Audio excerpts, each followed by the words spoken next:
crawl out from under him, but between the shaking of the stairs and Nate on top of her, she could barely move. "Nicky! Help her!" Nate saw a flash of black in front of him, then two hands locking onto Avery and pulling her clear. He collapsed beneath the weight of the zombies on his back. One of them clamped onto his arm and bit down. He screamed and yanked it back, pulling the zombie's bloody face toward him. One look in the thing's eyes, and he knew this was a Stage 2 or Stage 3 zombie, smarter, faster, more aggressive. The zombie snarled at him. Its mouth was open, snapping at him like a pit bull, teeth freshly stained with Nate's own blood. That was enough to get Nate moving. He rolled sideways, shifting the zombie still clawing his back to one side. When he turned over, Nate's boots were almost touching the railing. He planted both feet firmly on the metal rail and pushed with everything he had. The zombies fell down the stairs, even as more scrambled over top of them. Nate pulled himself to his feet, only to feel the stairs start to sway beneath him. He turned and caught sight of Nicky, and Avery and Sylvia just a few steps above him. Avery's mouth was open in an O shape, her hands outstretched like she was trying to keep her balance. He had just enough time to register the strangeness of her expression when a painful groan of twisting metal drowned out the moaning crowd, and the staircase folded beneath them, knocking them all off their feet. When Nate looked around, he and Nicky were on a short platform at the bottom of the dangling remnant of the staircase. Avery and Sylvia were on top of the other half of the platform, about 15 feet away. The space between them was crowded with zombies. Within seconds, the zombies surrounded the platform. They stuck their bloody hands up through the railing and tried to squeeze their fingers up through the little square holes in the metal grid that formed the platform. But Avery and Sylvia were just out of reach. One of the zombies tried to climb over the edge, pulling itself up the railing, but Sylvia kicked it in the chin and sent it tumbling over backward into the swarming crowd that had gathered there. "Nicky!" Avery shouted. "Nicky!" Nate felt strangely suspended in time. There was so much activity swirling around him.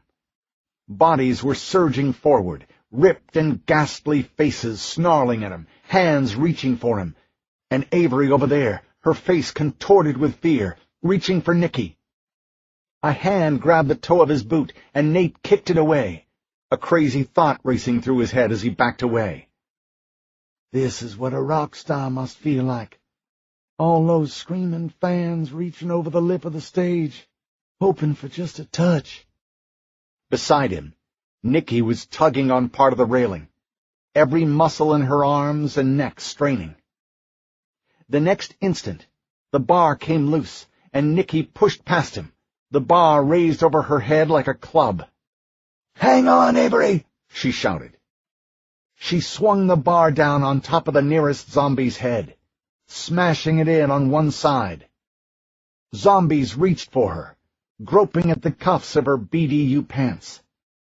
She let them have it, attacking with a ferocity Nate had never seen before. Again and again she swung her metal bar at the crowd, and soon blood and bits of scalp and bone and little kernels of teeth were flying in the air around her. "Don't you touch her!" she screamed.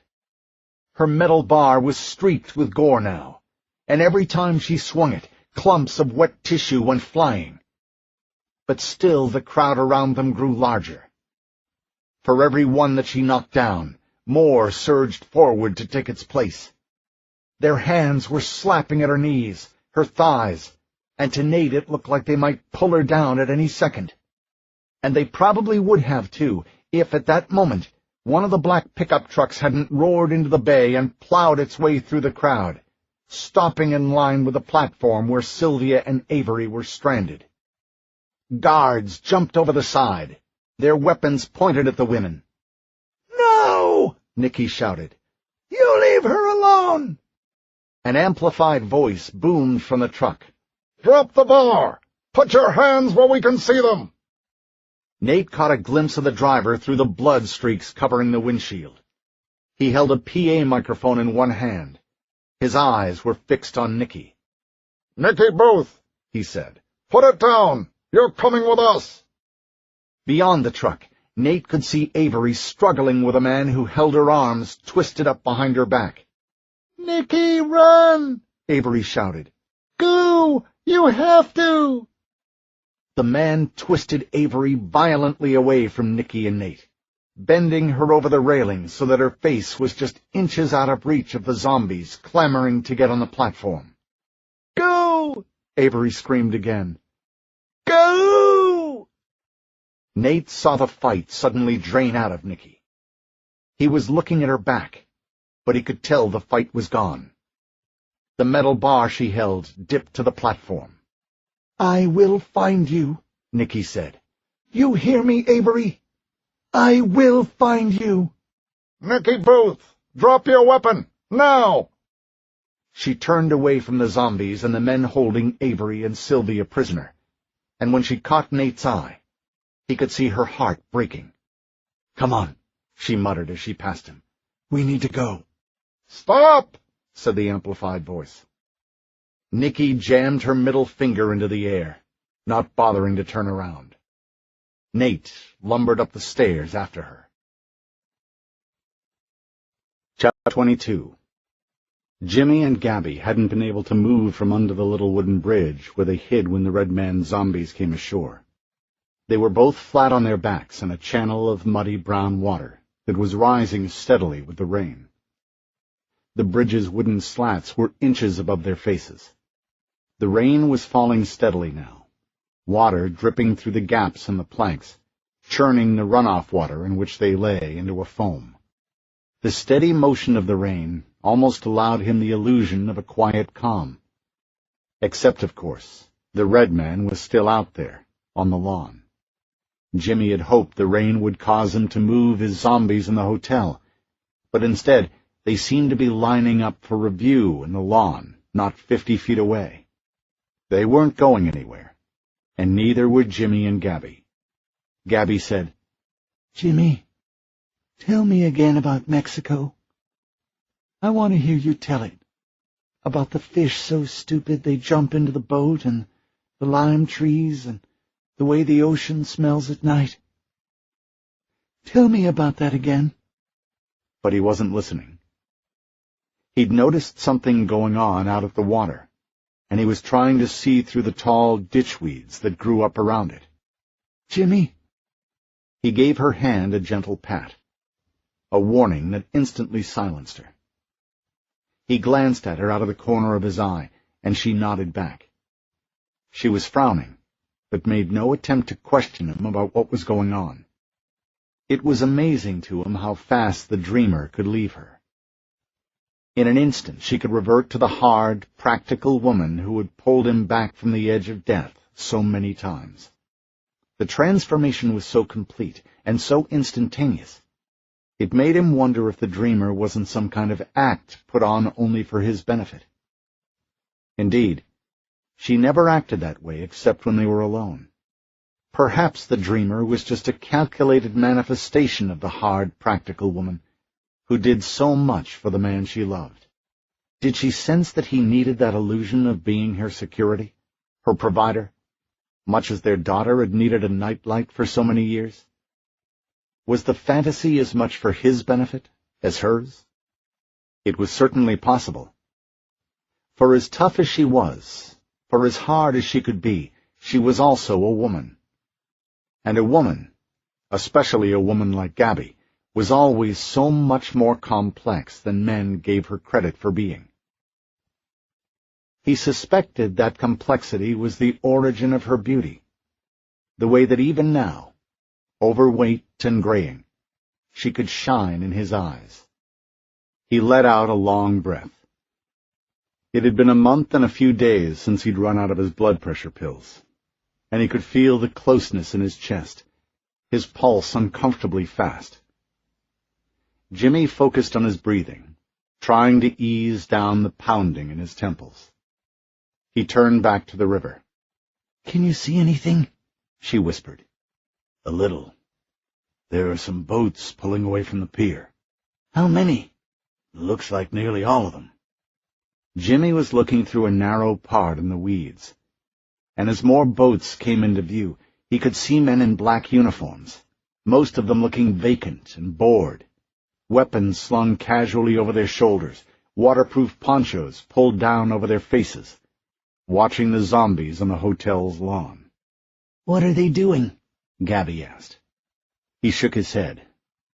"I don't know. They're just sitting there, right offshore.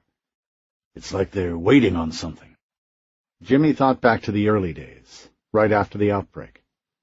The cops in Gulfport had looked like that when the military was setting up the quarantine wall. At the time, before everybody really understood what the quarantine wall was going to mean to all of those refugee families who couldn't get through fast enough, he had pitied those cops. 18 hours of manning a barricade, telling every desperate family that came through the same damn thing, would change a man. But when he looked closer, he realized these men were something different. They weren't like the cops, he remembered. These men were disgusted by the army of zombies up on the lawn, but they had also grown numb to it. They weren't unlike the occasional fakers he'd seen walking among the zombies. Yes, he thought, that was it. That was it exactly. They were another kind of faker. They had lost not only the desire, but the ability to care about what they saw. Disgust passed for compassion. Malaise for empathy. Rather than hating them, Jimmy was disgusted by them. Men like that didn't deserve their lives. Not when so many good people were dead. He shook the sudden memory of his daughter and granddaughter away and refocused on the problem at hand.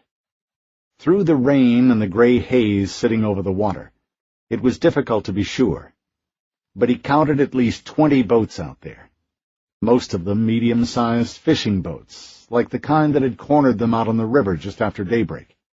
When they were hiding with the others under the main pier, he'd counted a number of smaller boats, too, ski boats and Boston whalers. He didn't see them now. "Did they take the Sugar Jane?" Gabby asked. "No, that's still at the pier." Something about Gabby's silence made him stop his line of thought. He turned his attention back to her. She was staring at him, her eyes shining in the shadows under the bridge. "What are you thinking?" he asked. "I want to take our boat back," she said. "What?" The idea seemed crazy to him. The Blackshirts, for all their apathy and apparent boredom, were still armed, and as much as it rankled him that they had boarded his boat, he was also a realist. They were the lowest scum he'd ever encountered, but they weren't blind. Unless he and Gabby were willing to go back underwater, the only way they could get back aboard the Sugar Jane was to cross 60 yards of wide-open riverbank. They'd be lucky to make it 10 feet before the shooting started. But then it occurred to him that she meant to take the river. God bless her, she wanted to go underwater. "We'll have to swim for it," he said. "I don't want to be stuck down here in this ditch anymore. Staying here, we're just asking to get munched." "Or shot," he said. "Yeah, that too." "How's your leg? You gonna be able to crawl?" "My leg's fine," she said. "Quit stalling." "All right," he agreed. He flashed a smile. "You're a crazy, beautiful woman, you know that? And you're a dirty old man." She gave him a shove. "Now go on, move it." He took one last look through the gap in the weeds and pulled himself out from under the bridge. This was suicide, he thought. All it took was one zombie to spot him, and the moaning would start. Within seconds, they'd have an army of the things hunting them. But Gabby had a point. They were dead if they stayed under that bridge. Better to go down swinging. So he crawled through the tall weeds toward the humid reek of the river. He glanced over his shoulder and saw Gabby crawling up behind him. There was pain in her eyes, and he knew her hip and knee were bothering her again. At night, she'd frequently get out of their bed to stretch it, unable to sleep because of the pain. too long in any one position, and it happened, and they'd been under that bridge a good long while. She nodded for him to move. "Don't wait for me, I'm all right," the gesture seemed to say. He nodded back and continued to pull himself toward the verge. A moment later, they reached the edge of the tall weeds, where the water lapped against the muddy, algae-covered bank. He spotted a pile of ruined lumber that had broken loose from the main part of the pier, and that could probably provide some cover as they worked their way into the water. He motioned at it. "That way." She nodded. The salty, dank stench of the algae hit him a moment before he put his hands on it, and his face wrinkled in a grimace. The water here was sluggish, and the algae had grown thick. It grew all along the banks of the slower-moving parts of the river, but it was usually a vibrant, healthy green, not gray like this stuff. Nor did it produce the soap-scummy foam that this stuff did. He could only assume that the Red Man's compound was responsible for this. Poor sewage management, wasted food, garbage indiscriminately dumped. They all did their part to turn the water into this. It was disgusting. He tried not to breathe in through his nose as he slipped under the water. He swam around the ruined pile of lumber and over to the little wooden boats that were tied up along the shore on the downriver side of the pier. Here, Jimmy popped his head up and waited for Gabby to surface behind him. "You okay?" he asked. "Yeah, you?" He nodded. They still had another 30 feet or so to cover, but most of that was through wrecked and partially submerged boats, leftovers from back before the outbreak, when the hotel was a functioning tourist spot. Most of them were sun-bleached and rusted, squatting deep in the water, hulls turned up to the rain. Jimmy figured they could pick their way through the ruined hulls without having to go back under the water, and that, with luck, they could get all the way to the pier that way. Getting aboard the Sugar Jane would be more difficult, though. There didn't seem to be any way to do it that didn't put them in plain sight of the Red Man's soldiers. Maybe the rain would offer them some cover. He glanced back to check on Gabby. She was staring straight ahead at the Sugar Jane, and if she was scared, her face didn't give her away. But she wouldn't be, he thought. Not his Gabby. No way. They moved slowly through the wrecks and eventually reached the shelter of the pier. The rain was picking up now, making a sizzling roar on the water. That was good, he thought. It had covered a lot of careless footwork climbing aboard. "How's it look?" Gabby asked, gesturing toward the Sugar Jane. Jimmy checked the starboard side first, then the port. It was only tied off in one spot, and she'd been rubbing up against the pier on her port side, but there were no bullet holes down her length. No new ones, anyway. "It looks okay," he said. She nodded. "Any idea on how we're going to handle this?" he asked. "You mean getting Sylvia and the others out of there?" "Looks to me like we're locked down." "Yeah," she said, and looked back toward the hotel. "I wish we had some way to contact them." He could just barely see the first few rows of zombies up on the hotel's lawn. The rain was getting heavy out there, and didn't show any signs of letting up. Zombies didn't care about the rain, of course, but the Red Man was no ordinary zombie. Surely he had a plan. Why else would he have ordered his soldiers offshore? "We ought to get aboard," he said. "I don't think we'll have long to wait. Whatever's going to happen is probably going to happen soon." "You think the soldiers will go back ashore?" "Either that, or they're about to go out on some other mission. But if they dock again, there'll be too many of them crawling around this pier. We'll never get away at that point." "Okay." She gestured toward the boat. "After you." A few rough planks had been nailed across one of the beams holding up the pier, forming a crude ladder. He climbed up it, then threw his legs over the Sugar Jane's gunwale, and slid onto the deck. Jimmy leaned back over the railing, extending his hand for Gabby. "I got it," she said. She was at the top of the ladder when they heard one of the soldiers yelling. Jimmy looked over his shoulder.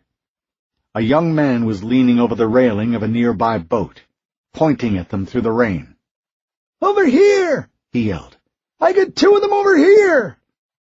Through the blearing rain, Jimmy could see soldiers gathering around the younger soldier, squinting into the rain. "Oh, shit," Jimmy said. "There goes stealth mode." Gabby looked up at him. "Okay, I'll take that hand now." "Right." He grabbed her hand and pulled her over.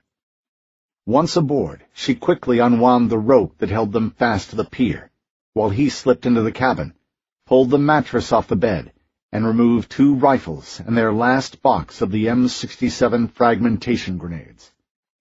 She took the box and one of the rifles from him.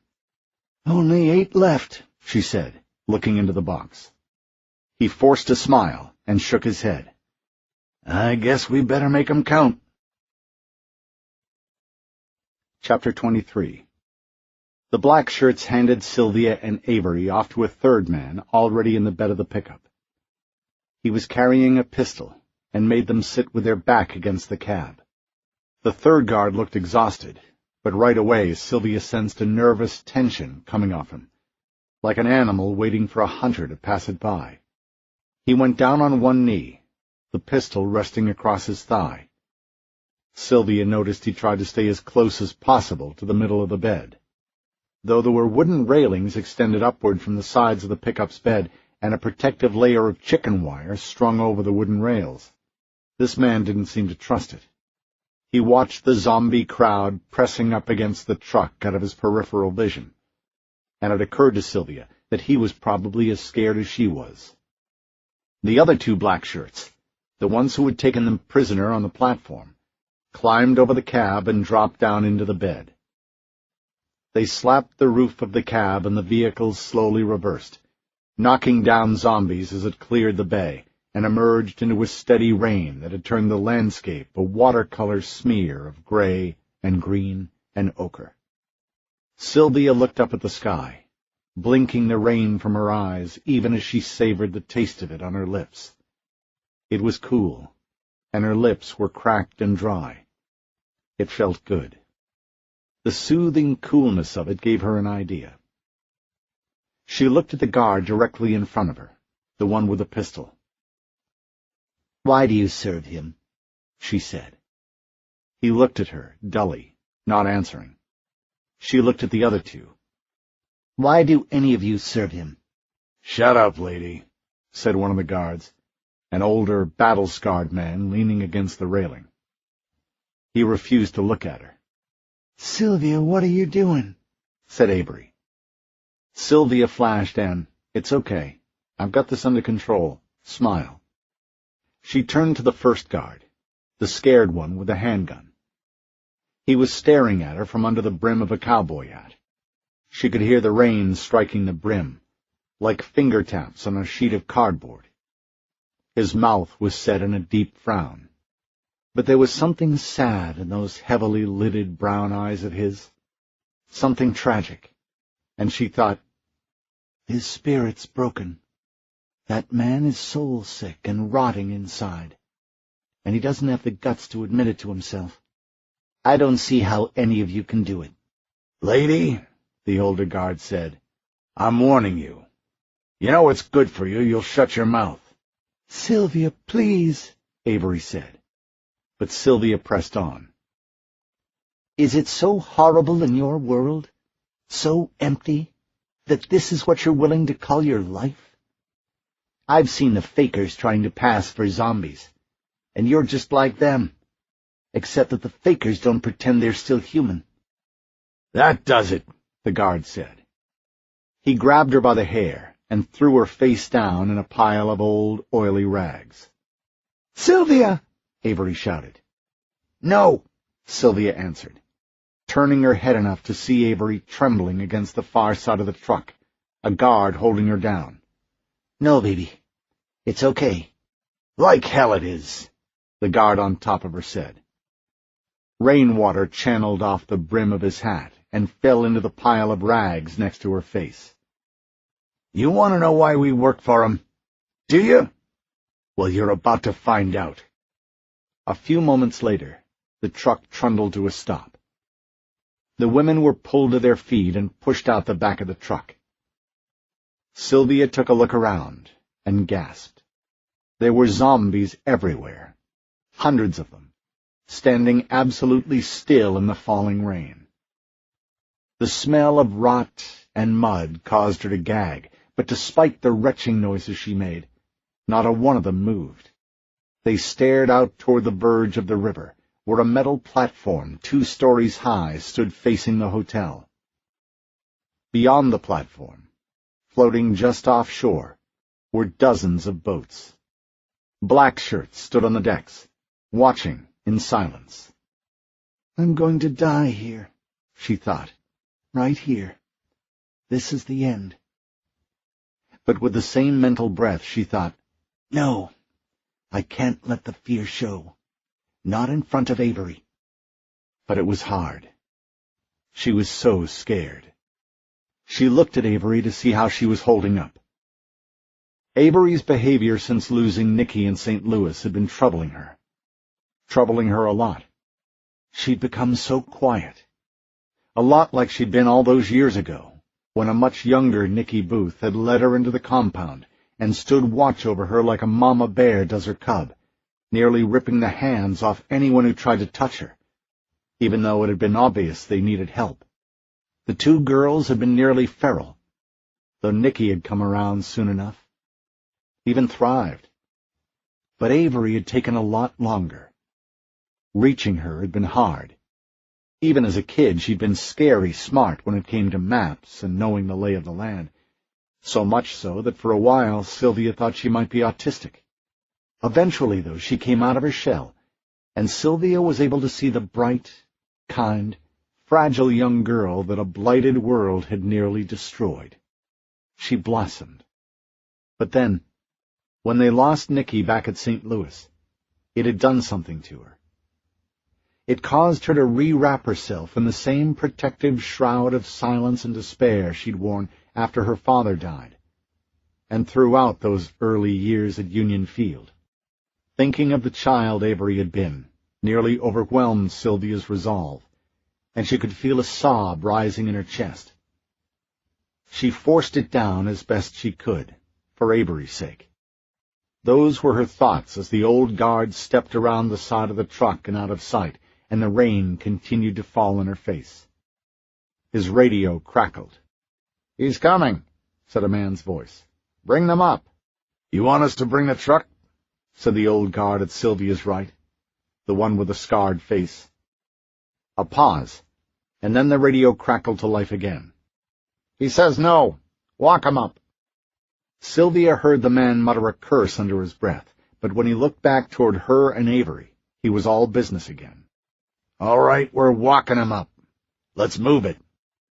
Rough hands grabbed Sylvia. Next to her, she heard Avery let out a yelp. The mother instinct rose up in Sylvia then, and she started to thrash. "Damn it!" the old guard said, grunting as he struggled to regain control. A ripple of interest spread outward through the zombies standing around them, but they held their positions. Sylvia could see their dead eyes following her as she struggled with the man. She could see their hands wanting to come up, their mouths working slowly in involuntary chewing motions. "Let her go," Sylvia demanded. The man threw her against the truck, and she hit the back of her head against the wooden extension on top of the bed. For a moment her vision turned purple, and her legs buckled, but the man grabbed her arms again and wouldn't let her sink to the ground. He put his face close to hers, his breath hot and smelling of stale tobacco and meat. The urge to gag nearly overwhelmed her again, but she fought it down. "Please don't hurt the girl," Sylvia said. Her voice was a whisper, spoken through sobs. The man locked eyes on hers, his stare narrowing in menace. "Please, she's just a child. You know what they'll do to her. She's too young to suffer like that, to become one of those things." He didn't say anything for a long moment. The silence went on and on, so long that she actually let the thought into her mind that she had reached him, and that the shred of humanity that must surely remain within him had been stirred to pity. But instead he said, "Too young don't make any difference anymore, lady. The world's too far gone for that." He peeled her off the truck and shoved her toward the river. She staggered through the motionless crowd of zombies in a haze. This close, she could hear the faint, rhythmic moaning the zombies made under their breath, almost like religious zealots murmuring their prayers. It raised gooseflesh on her arms, despite the oppressive heat. She slipped, trying to step up the curb from the parking lot to the grass, sending another restless wave through the nearby zombies. The old guard stepped up behind her then, and his grip on her arm was surprisingly gentle as he helped her back up. "I'm sorry for this," he said. "I had a kid about her age, long time ago." She looked back at him in surprise. His face was a hard mask without a trace of pity or compassion. Sylvia opened her mouth to speak, but he nodded for her to turn and face the platform. She did. Something was happening up there. She couldn't see what, not at first, but there was an agitation spreading through the zombie crowd. They remained standing in their spots, though now they were shifting from one foot to the other, low moans rising here and there throughout the crowd.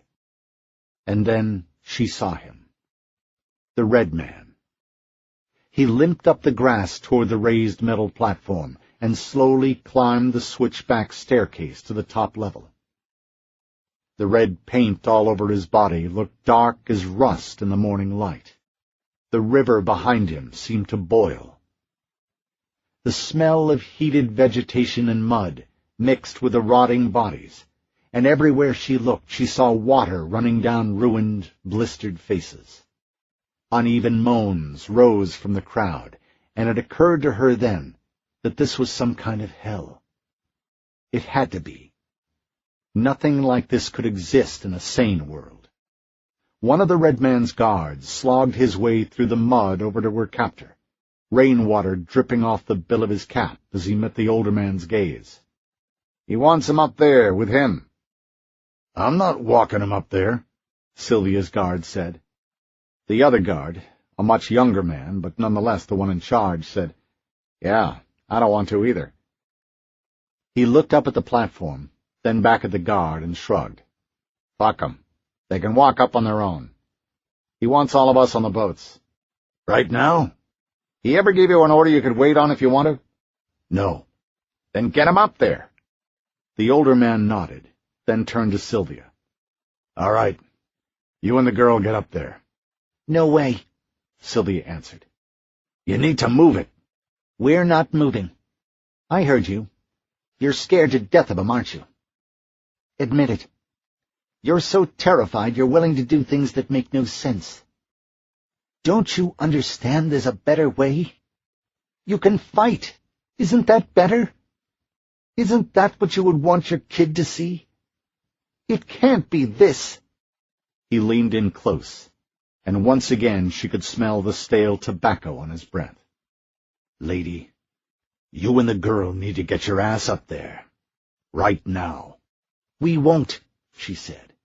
She raised her chin high. "You'll have to carry me up." "Lady, you'll go." "I tell you I won't." "That little girl behind you? The fat one? If you don't go, I'll cut her." He looked down.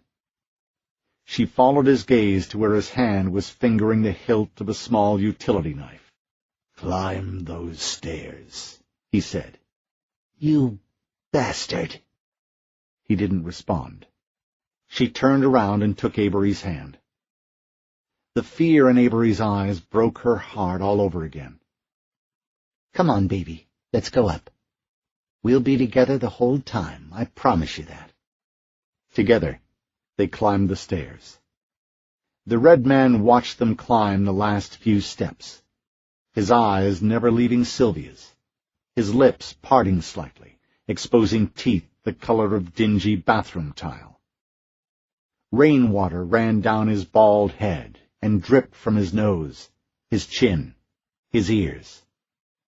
The water looked red next to his skin, like blood. "Where do you want us to stand?" Sylvia said with a forced calm she most certainly did not feel. The red man's parted lips melted into a frown. He motioned with a nod toward the space behind him.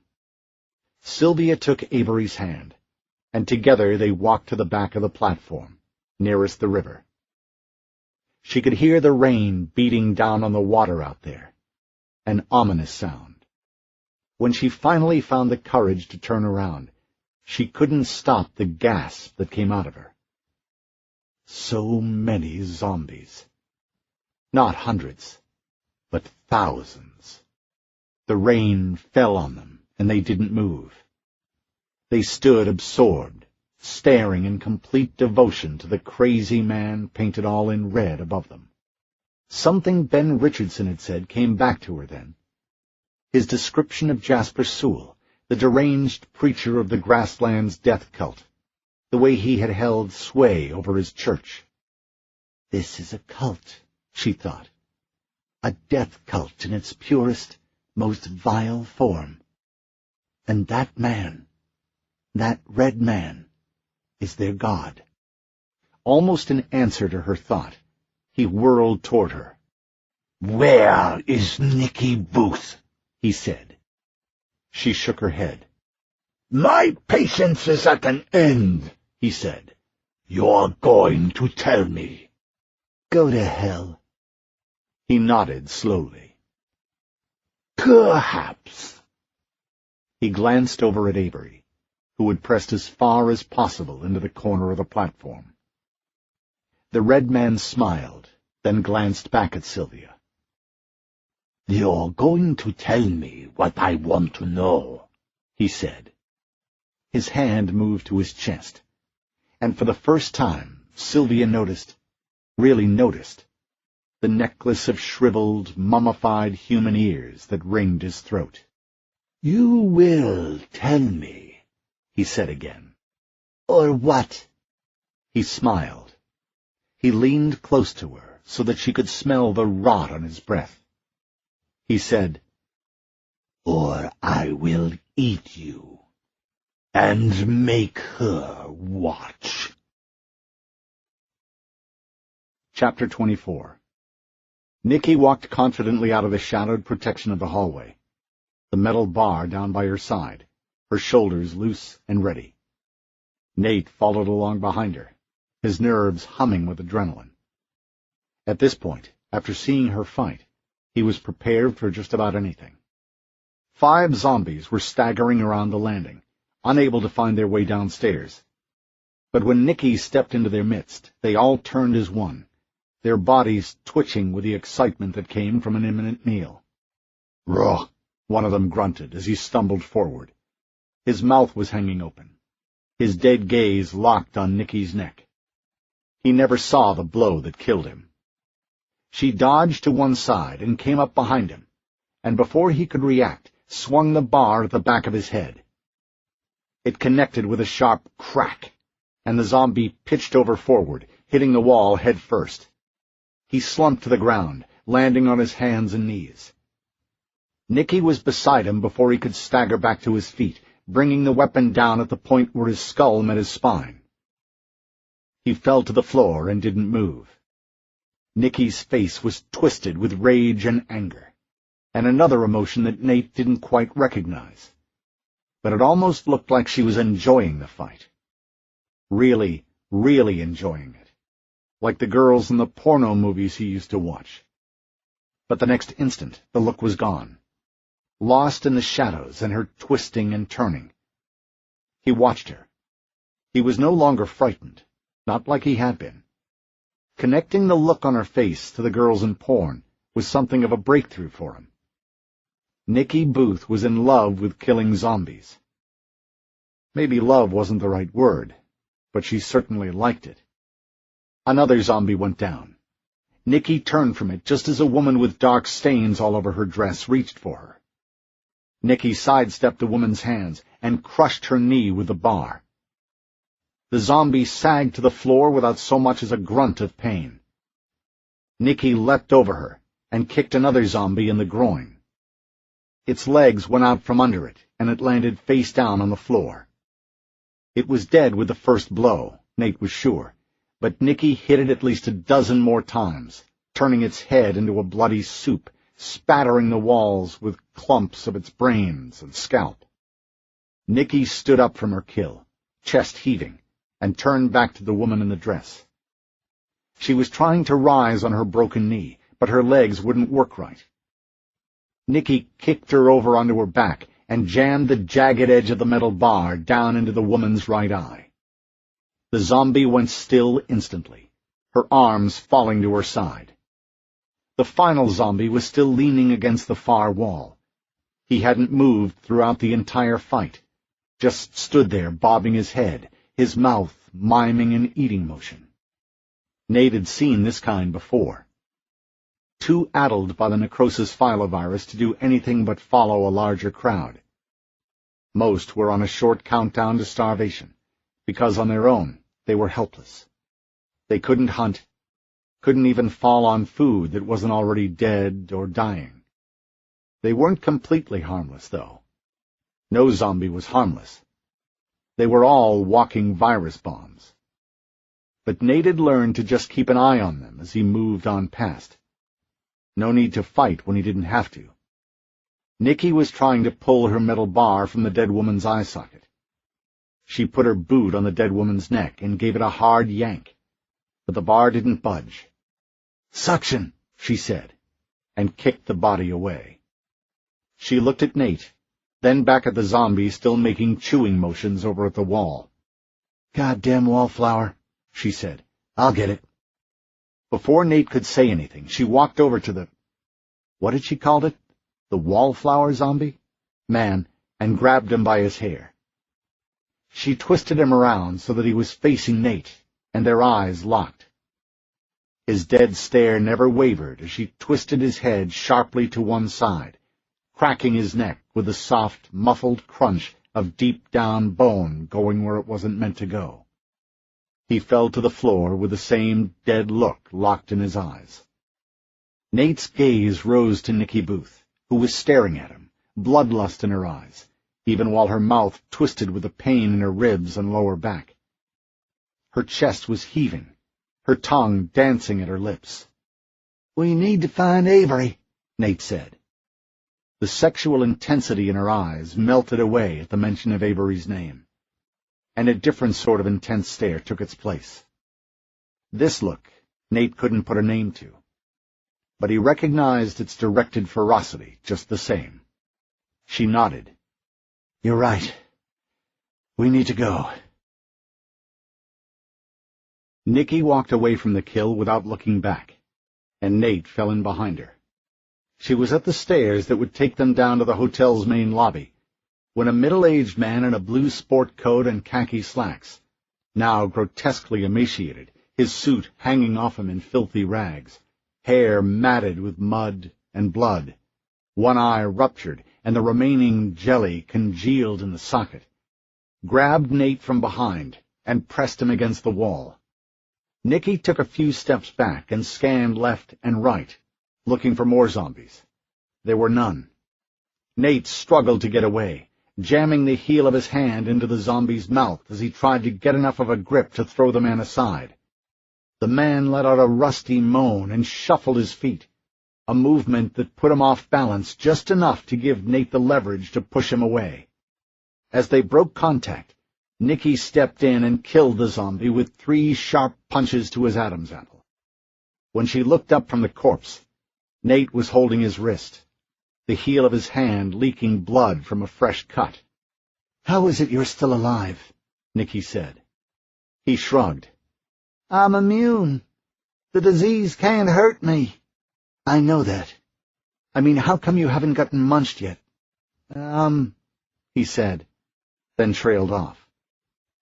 He evidently didn't have anything else to say, because he shrugged again. "Outstanding," she thought. "He's too stupid to realize I'm making fun of him." Just great. She didn't bother to pursue the point. There was no point, and no time.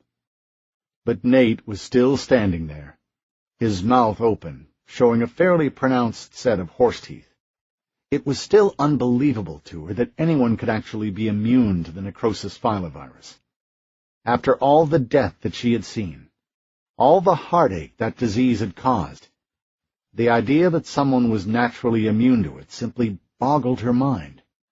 Too bad that immunity had to come in such a pathetic package. She'd known a lot of great zombie fighters over the last 8 years. If any of them had been blessed with Nate's immunity, it was a shame. "Are you okay?" he said. Her eyes narrowed. "I'm fine. What are you thinking about?" "What?" "Well," he said, and then paused. "It just looked like you were, I don't know, thinking about stuff." Her first instinct was to turn away. They didn't have time to stand there gabbing about things that didn't matter. But there was something about him, an open, questioning look in his eyes. She wondered if that was what Avery saw in him. "Just about how everyone I've ever loved is dead," she said, and the honesty and vulnerability in her tone surprised her. "Everyone except Sylvia and Avery." He frowned, whether out of pity or understanding or confusion, she couldn't tell. "Your immunity. It could wipe out the necrosis filovirus?" "That's what they tell me." "Will it cure those already infected?" "I don't think so. The doctor who was working on me said that he could make others immune, like me. He never said anything about curing zombies. But then, I don't really understand it all that good. He was always talking about gene ripping and stuff like that." She let out a long breath. "I've known a lot of great men and women who could have benefited from your immunity." He looked down at his feet, and this time she was pretty sure he was ashamed. "I know," he said. "Ben Richardson used to tell me the same thing. He said he knew this guy when he was living in the Grasslands compound who was some kind of super zombie fighter like you. He used to talk to me about how things might have been different if that guy had been immune instead of me." "Well, we all play the hand we're dealt, I guess." She paused for a moment and listened to the rain outside. It didn't sound like it was going to stop for a good long while, and she figured that was good. They could use the weather for cover, maybe. She said, "You cared a lot about that old guy back there, didn't you?" He shrugged, then lowered his head and nodded. "I'm sorry." He nodded again. "You like Avery, too, don't you?" He looked up, meeting her eyes for the first time. "How did you know that? I didn't tell you that." She laughed. "You didn't have to. I can see it in the way you look at her. She likes you, too. You know that, right?" He smiled.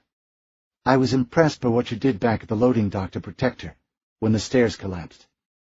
You shielded her. That had to hurt a lot." "It did. But I wasn't thinking about it at the time." "I know," she said. "You never do when it's someone you love. Listen, we're going to get out of here.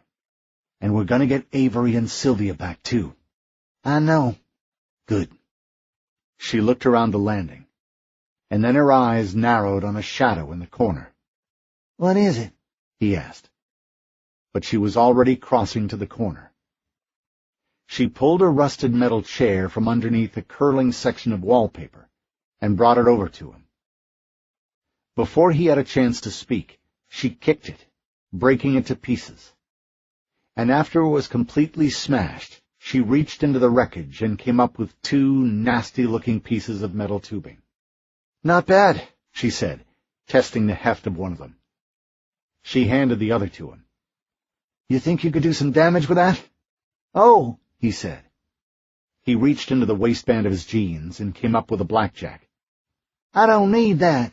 I've got this." She stared at him. "What?" he said. "Seriously? We've been fighting our way all through this freaking hotel barehanded, and you had that thing all along?" Look, she said, heat spreading across her face. You need to get your act together. Got it? This is our survival here. This is everything. Everything. It all hinges on what we do here. Avery and Sylvia and everybody else we care about are counting on us to do this right. We cannot afford for you to be careless like this. I'm sorry, he said. She wanted to slap him. The idiot. How in the hell did he manage to stay alive for so long? Just take this, she said, handing him the metal chair leg. And stay close. They started down the stairs to the main lobby. Rain was coming in through the open front doors, splashing a dark and rank-smelling mud all over the marbled lobby floor. Nicky motioned for him to follow her into a sitting area to one side of the doors.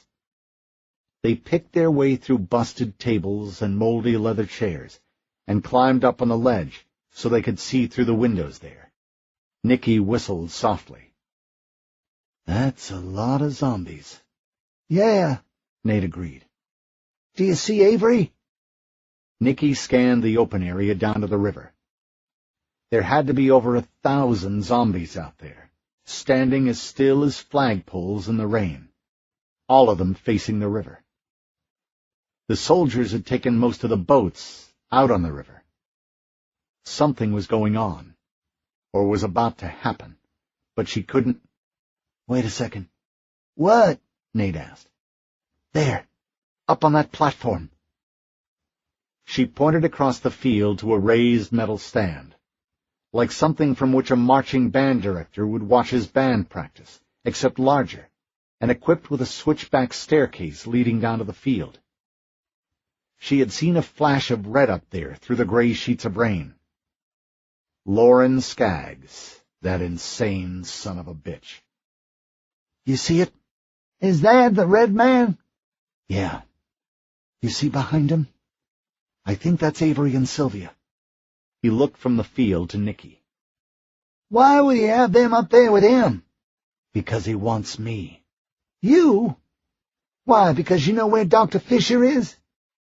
She stared through the rain at the red man, thinking back to the streets of St. Louis. He had her face down on the pavement, his face inches from hers, his breath hot and foul, the stench of rot strong enough to make her gag. She remembered his hands moving over her butt, cupping the tops of her hips, gripping them like handlebars. The thoughts going through his addled mind had been obvious from the way his fingers trembled, the way his breath hitched in his throat. The virus had chewed his brain to a honeycomb. It had cracked his skin and swollen his joints. But it hadn't killed the desires that lurked within him, or perhaps his loneliness. Is that why he wants you? Nate said. Because of Dr. Fisher? She stared through the rain at Lauren Skaggs, the red man, and hate swelled up inside her. Yeah, she said. That too. Nate didn't respond. He didn't understand. That much was obvious from the vacant look in his eyes, but that didn't matter. Nate, she said, he has to die. We have to kill him. Even if we get away, even if we manage to get to Dr. Fisher and deliver the cure and move halfway across the country, it wouldn't matter. He'd come for us. He means to turn us all to be like him, to serve him. As long as he walks this earth, he's going to continue to be a threat. He has to die. Nate nodded. I'll go, he said. She laughed. Don't be stupid. I've seen you fight. You'd make it about 30 feet before they munched you. Yeah? And how far will you make it? That stopped her, the way he said it, like he was mocking her. Excuse me? You heard me. How far will you make it? Look at all those zombies out there. There must be 1,000 or more. What are you going to do? You would need a hunting rifle to kill him. Or you could wade in there like you always do. You could probably kill a bunch of them, too. You're good enough. But all it would take would be a bite. Or a scratch. Even a spatter of blood in your eye would do it. Before you know it, you'd be one of his slaves, groveling at his feet all day. But not me. I can waller around with them all day long and it won't hurt me. I've been bit and scratched by them so many times, I'm practically one of them. He took a deep breath and climbed down from the ledge. It has to be me. He was right. She hated to admit it, but he was right. Like it or not, he was their best hope. He was their only hope. We have to get Avery and Sylvia away from him.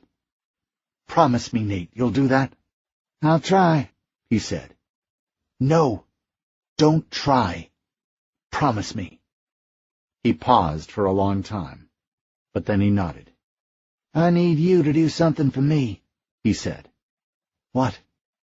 He reached into his pocket and took out a Ziploc baggie and held it up for her to see. Inside was a flash drive attached to a lanyard. Is that? She asked, eyes wide. He nodded. Can you get this to Dr. Fisher? The doctor who worked on me said this contained everything someone who knew what they were doing would need to work up a cure. She took it from him. She tried to speak, but her throat wouldn't work. I've seen what's on it, he said. It's a bunch of chemistry drawings and stuff like that. Looks like a bunch of math. I can't believe it's real, she said. I've wanted something like this for so long. You can get it to Dr. Fisher? I will, she said, nodding slowly. I'll get it to him. Wish me luck. She nodded. Good luck, she said. I'm going to work my way down to the river. I'll look for your friends, but if I can't find them, I'll steal us a boat of our own. I'll look for you in the river. Count on it. Chapter 25. Gabby started shooting before Jimmy made it up to the flybridge. He glanced down through the rain and saw her directing concentrated fire on the men who had spotted them. She moved aft, stepping through wet puddles of blood and mud and ropes of guts left behind from the zombie attack early that morning, right out onto the open part of the deck. "Gabby, get behind cover!" he shouted. She didn't bother looking back at him. "Get us out of here!" He hit the ignition, and the Cummins diesel fired up with a cough, sending a tremor through the boat. "Thank you, baby," he muttered to the boat, stroking the navigation console. God, he loved this boat. He fed the throttle, and a thick cloud of black smoke rose up from the engine. For a moment, it obscured Gabby from his view. When the smoke cleared, she had sighted her rifle on another of the red man's boats, this one less than 50 yards to starboard. The men who had first spotted them were dead. One of them bent over the railing, his fingertips dragging the glassy surface of the river. "Let's go!" Gabby shouted. "Come on, Jimmy, get us moving!" The Sugar Jane gained speed slowly. The first boat was dead in the water, but to back away from the dock, they'd have to go right between two larger trawlers. Jimmy could see black shirts aboard, but couldn't count them. Not through the smoke and rain. He glanced down again at Gabby. It scared him that she was so out in the open, so exposed, but there was nothing he could do about it.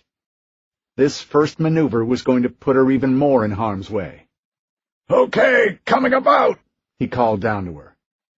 She didn't acknowledge him. She went down to one knee and resumed firing, her bullets tearing up the trawler just off the starboard bow. Jimmy cut the wheel hard to starboard, and the Sugar Jane began to rotate, the bow swinging around toward the shore. He saw the little speedboat just as they started firing. A bullet hit the navigation console in front of him and peppered his face with bits of burning fiberglass and wood splinters. Jimmy flinched away from it, shielding his eyes. There were 3 men in the little boat. "Piece of cake," he muttered. He grabbed his AR-15 and sighted it over the railing. Despite the rolling of the boat and the driving rain, he managed to fire off 3 quick rounds, one of which struck a black shirt with a handgun, and dropped him. The remaining 2 black shirts stuck down behind the gunwale, but their boat offered little in the way of cover, and as the Sugar Jane continued to swing around, bringing the flybridge directly over their position, Jimmy had a clear shot. 6 shots later, all 3 men were dead. But the Sugar Jane was still coming around, and Jimmy had to drop his weapon to correct the steerage back on course. He reversed the engine and started feeding throttle as fast as he dared. She was a temperamental boat these days, and too much throttle would almost certainly cause the engine to sputter and die, dooming them both. Ahead, 2 of the Red Man's larger boats were barreling down on them, hoping to box the Sugar Jane in before she had a chance to pull away from the angle created by the pier and the shore. Jimmy saw only one way out. He said a silent prayer and pushed the throttle as hard as it would go, grimacing at the straining groan of the Cummins behind him. The first boat, with its dead crew, was still a good 70 feet from them. Jimmy turned the Sugar Jane to pass across its bow, a maneuver, he hoped, that would force the second of the 2 approaching trawlers to pass across its stern. It would give them some cover and take the boat out of the fight, at least for a moment. That would leave just the other trawler, and Gabby was already laying fire down on them. He held his breath as the dead boat loomed closer, ignoring the rain driving into his eyes and the occasional bullet that smacked into the walls of the flybridge. Jimmy was intent on gauging the pass, aiming to put the tip of the dead boat's bow just inches off the Sugar Jane's starboard side, and he didn't hear Gabby's screams until they'd reached a desperate pitch. When he whirled around, she was curled into a fetal ball against the port side gunwale, her rifle tucked under her. 6 or 7 black shirts were pouring down fire on the Sugar Jane's stern, chewing up the hull and filling the air with splinters. He grabbed for the rifle to return fire, but stopped short. Not far from Gabby's head was the upturned box of M67 grenades, the contents now spilled out like billiard balls across the deck. "Gabby!" he yelled. "Throw me a grenade!" He couldn't tell if she could hear over the rain and the rattling cough of the rifles. "Gabby!" But she was already moving. Without getting up, she lunged across the deck and caught one of the rolling grenades before the motion of the boat carried it away from her. Then she rolled over on her back and threw it up at Jimmy. He caught it like an egg. These things had saved their ass more than once, and he had a great respect for their power. "Stay down!" he yelled to Gabby. Then he turned the Sugar Jane hard toward the trawler and pulled the pin on the grenade. The sudden move surprised the black shirts, and for a moment they stopped firing, a few of them backing away from what looked like an imminent collision between the 2 boats. Jimmy waited until they were almost even, and hurled the grenade. It smashed through a window and exploded inside the cabin with a muffled roar, throwing the black shirts into the water, their bodies trailing smoke. An instant later the trawler was a churning ball of black smoke, laced through with orange tongues of flame. "Got him!" Jimmy shouted. "Damn straight!" "Jimmy!" Gabby said. "Starboard side! We got trouble!" He glanced that way. Its captain wasn't as foolish as Jimmy had hoped. He hadn't been fooled by Jimmy's attempt to put the dead vessel between them. Instead, he'd come to a full stop and rotated back to starboard, so that now, as the Sugar Jane picked up speed to flank the trawler, she was presenting her bow full on to the black shirt's vessel. Gunmen were already moving into position, low crawling toward the point of the bow with rifles up and pointed down range. Jimmy realized he was stuck. His only hope now was to outrun them, but the Sugar Jane was already at full throttle, and her diesel engine starting to sputter and smoke. They were making maybe 8 knots, but the Red Man's trawler was almost certainly capable of more. "Jimmy!" Gabby called up to him. He locked eyes on her. Her mouth was set in a tight line, her stare unblinking. He returned her gaze, unwilling to look away.